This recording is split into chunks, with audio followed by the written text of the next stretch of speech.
నేపథ్యంలో ప్రతి నియోజకవర్గ ప్రసంగాల్లో కూడా రేవంత్ రెడ్డి ప్రమాణాలు చేశారు.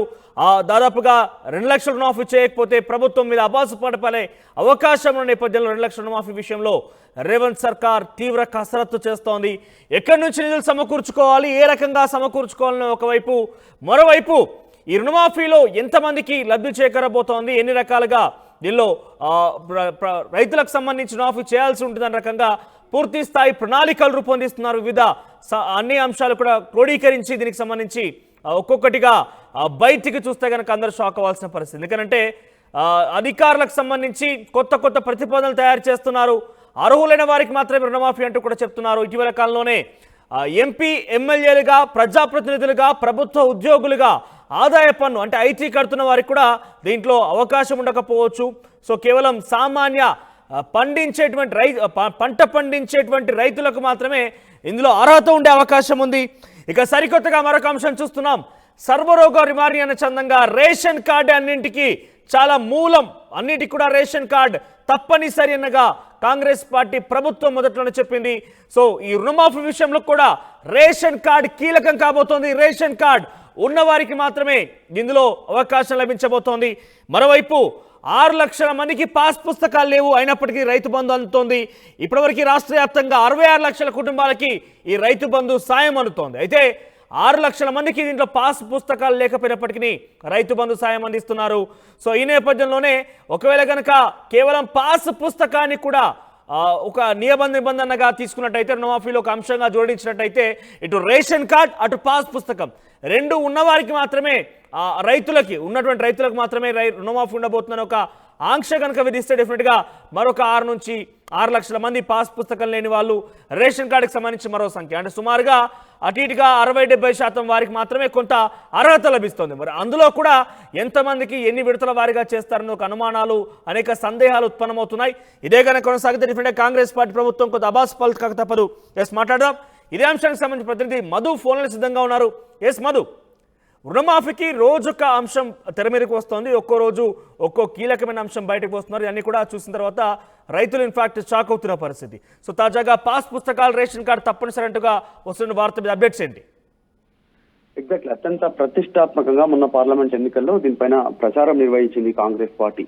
అంటే అసెంబ్లీ ఎన్నికల్లోనే ప్రచారంలోనే హామీ ఇచ్చినప్పటికీ పార్లమెంట్ ఎన్నికల్లో మాత్రం భారీగా ప్రచారం చేసింది. డైరెక్ట్ స్వయంగా ముఖ్యమంత్రి రేవంత్ రెడ్డి దీన్ని పూర్తిగా తన బాధ్యతగా తీసుకున్నారు.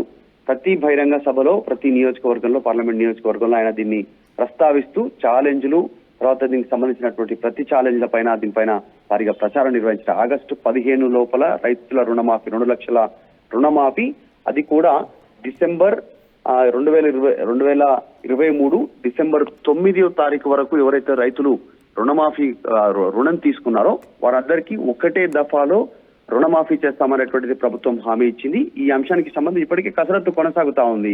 నిధుల సమీకరణ, దీనికి సంబంధించినటువంటి ప్రత్యేకంగా ఏ రకంగా దీని నిధులు సమకూర్చుకోవాలి, ప్రభుత్వం ఆదాయం పెంచుకోవాలనేటువంటిది. సో ఇదంతా ఒకవైపు జరుగుతుండగానే అసలు రైతు రుణమాఫీ ఎవరికి ఇవ్వాలి అనేటువంటి దానిపైన మార్గదర్శకాలు సిద్ధమవుతున్నట్టుగా తెలుస్తా ఉంది. దీనిపైన సమాచారం అందుతా ఉంది.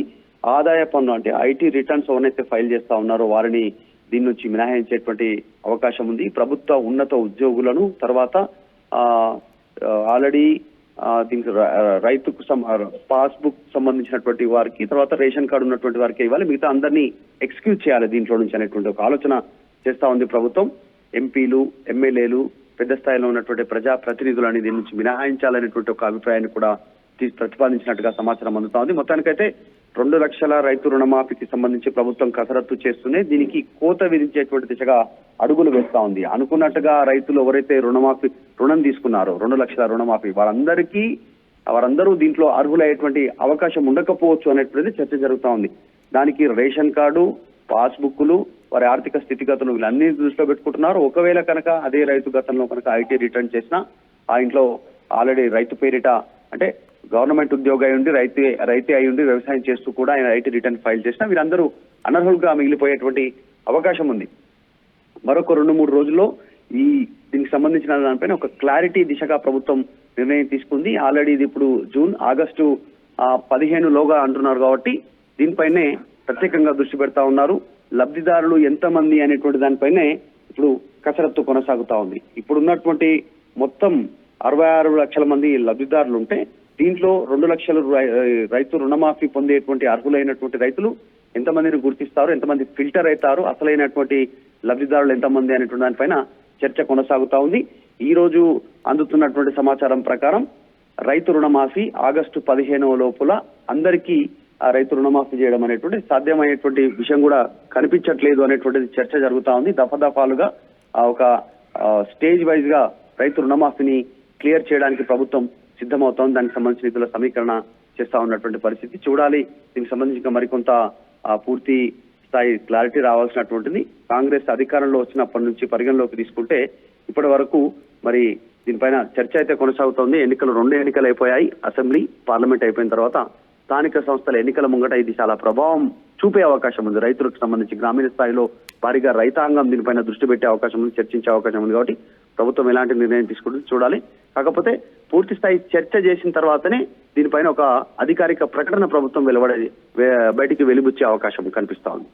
Thank you Madhu, thank you for the updates. ఇక ఓవరాల్ గా రుణమాఫీ విషయంలో రాష్ట్ర ప్రభుత్వం కసరత్తు చేస్తోంది. 2 లక్షల రుణమాఫీ విషయంలో 15 ఆగస్టు లోపుగా దీన్ని పూర్తి స్థాయిలో అమలు చేస్తామంటూ కూడా రేవంత్ రెడ్డి హామీ ఇచ్చారు. సవాళ్లు ప్రతి సవాళ్లు కొనసాగాయి. పెద్ద ఎత్తున దీనికి సంబంధించి ఒక రాజకీయ ప్రకంపనలు కూడా అప్పట్లో పెద్ద ఎత్తున జరిగిన పరిస్థితి. అయితే తాజాగా రోజుకు అంశం వెలుగులోకి వస్తోంది. 2-3 రోజుల క్రితమే ఎంపీలుగా, ఎమ్మెల్యేలుగా, ఉన్నత ప్రభుత్వ ఉద్యోగాల్లో పనిచేసేటువంటి వ్యక్తులు కావచ్చు, లేకపోతే ఆదాయ పన్ను చెల్లింపు చేస్తున్న వారు కూడా కావచ్చు, అందరినీ కూడా రైతు రుణమాఫీ వర్తించకపోవచ్చు అని ఒక వార్త చూసాం. ఇక తాజాగా రేషన్ కార్డు తప్పనిసరి. సో రేషన్ కార్డు ఉంటేనే రుణమాఫీ అనేది జరుగుతోంది. అయితే ఓన్లీ పంట పండించేటువంటి రైతు కుటుంబాలకు మాత్రమే రుణమాఫీ అనేది తాజాగా చూసాము. సో ఈరోజు చూస్తుంది ఏంటంటే ఆ పంట పండించేటువంటి రైతుల్లో కూడా రేషన్ కార్డులో కనుక 4 ఉంటే దాంట్లో 2 కనుక పంట సాయం కోసం రుణం తీసుకొని ఉంటే కనుక డెఫినెట్గా రేషన్ కార్డుకి ఒక్కరికి మాత్రమే ఎలిజిబిలిటీ ఉంటుంది. అదొక తాజా నిబంధనగా అధికార వర్గాల నుంచి మనకు అందుతున్న సమాచారం. ఇక మరోవైపు పాస్ పుస్తకాలు దాదాపుగా తెలంగాణ రాష్ట్ర వ్యాప్తంగా 66 లక్షల మందికి రైతు బంధు సాయం అందుతోంది. 66 లక్షల కుటుంబాలకి రైతు బంధు సాయం అందుతోంది. సో 66 లక్షల మందిలో పాస్ పుస్తకాలు ఉండి రైతు బంధు తీసుకుంటున్న వాళ్ళు కేవలం 60 లక్షల మంది మాత్రమే.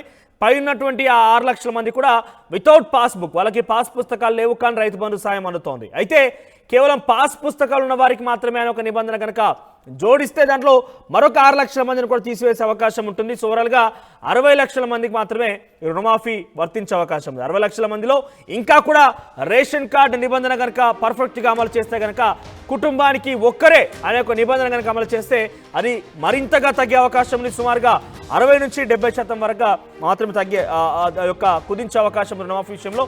సో ఏదేమైనా కూడా రుణమాఫీ అనేది చాలా కీలకంగా మారింది. తెలంగాణ రాష్ట్రంలో రాష్ట్ర ప్రభుత్వం ఇచ్చింది హామీ, సవాలు ప్రతి సవాళ్ళు, ఏకంగా రాజీనామాలకు సైతం సవాల్ చేసినటువంటి హరీష్ రావుకు సంబంధించి కూడా ప్రతి సవాల్గా కాంగ్రెస్ పార్టీ నాయకులు స్పందించారు. మరి దీనికి సంబంధించి ఇన్ని కిటుకులు, ఇన్ని రకాల కండిషన్స్ మధ్య రుణమాఫీని రాష్ట్ర ప్రభుత్వం ఏ రకంగా అమలు చేయబోతోంది, దీనికి సంబంధించి పూర్తి స్థాయి క్లారిటీ అయితే రావాల్సిన అవసరం అయితే ఉంది.